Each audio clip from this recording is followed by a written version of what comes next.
So yun guys, another painting naman po tayo, no. Yan guys, bali na po ako ng sa purple ano na tayo, light po. Bali para sa background na trees doon sa malayuan.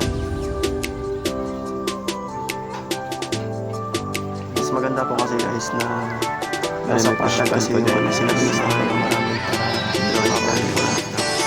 So ito na mga puno doon sa fish pan.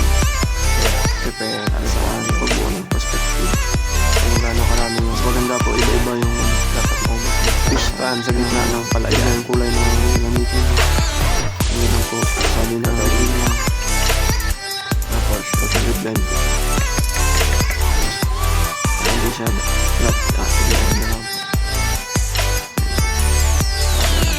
first layer pa lang po yan. Yan pa process ko sa pag-load po ng pintura sa brush dapat sakto lang po, hindi po masyadong marami. Wala lang po yan guys, sakto lang. Supportahan nyo po ako guys kapag subscribe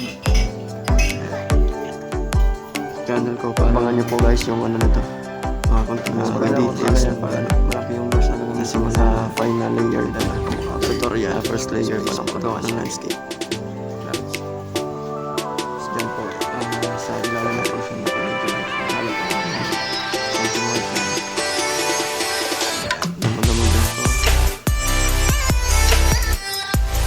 sariling version ko lang po ito guys na pagawa ng landscape na hindi po siya sa version ito po kasi ako sa nauna gawa ng voice over. Hindi first layer na po yun pinalo ko.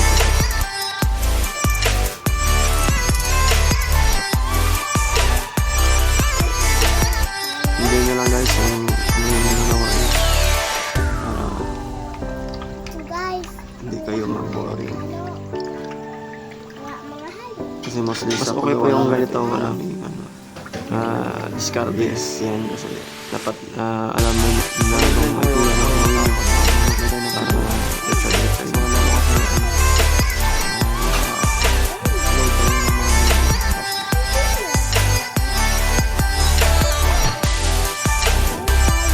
nasa rice field kasi yung sa pattern.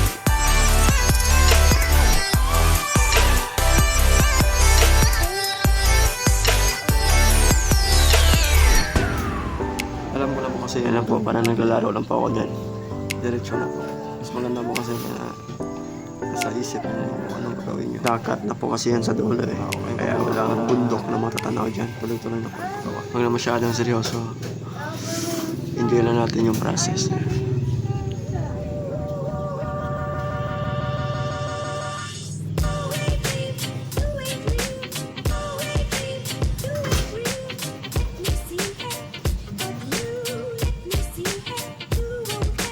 Bali po sa paggawa ng trees,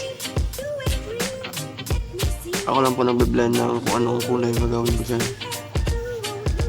Hindi po ako nagbe-blend ng marami kasi konti lang naman po yung ginagamit sa sa paggawa ng mga puno.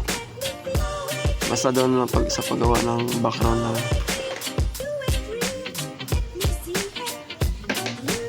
yung sa may langit, dapat marami na yung pintura na blend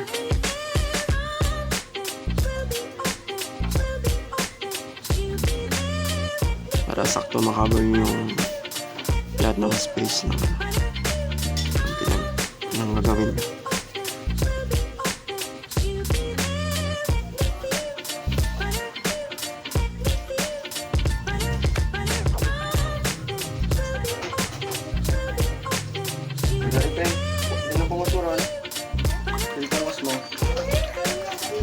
Sa art naman po kasi guys, wala namang limit yan. Lahat po tayo makagawa po tayo ng art.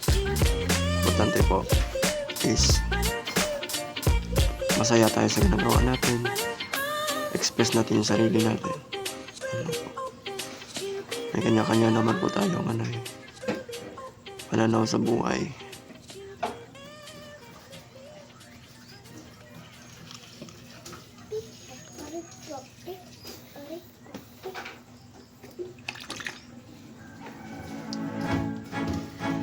Basta ganito lang po yung process ko ng paggawa ng landscape painting.